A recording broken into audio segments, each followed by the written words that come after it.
నేను జీవమును, మేలును, మరణమును, కీడును నీ ఎదుట ఉంచి ఉన్నాను. ద్వితీయోపదేశకాండం 30:15.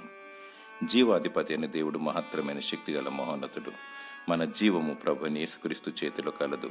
అయినప్పటికీ జీవ మరణములను మన ముందుంచాడు. తీర్మానించుకునే అవకాశమును దేవుడు నీకిచ్చాడు.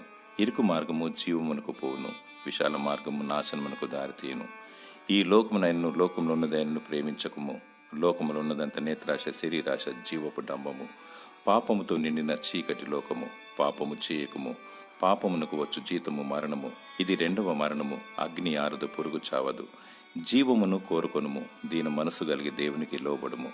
రక్షణ మారుమనసు కలిగి దేవుని ప్రేమించుము. సాటి మానవుని కూడా ప్రేమించుము. నీతి న్యాయములు కలిగి దేవుని మహిమపరచుము. నిందారహితముగా నిష్కలంకముగా దేవుని ఎదుర్కొనుము. దేవుడు నిత్య జీవమును దయచేయునుగాక. ఆమేన్.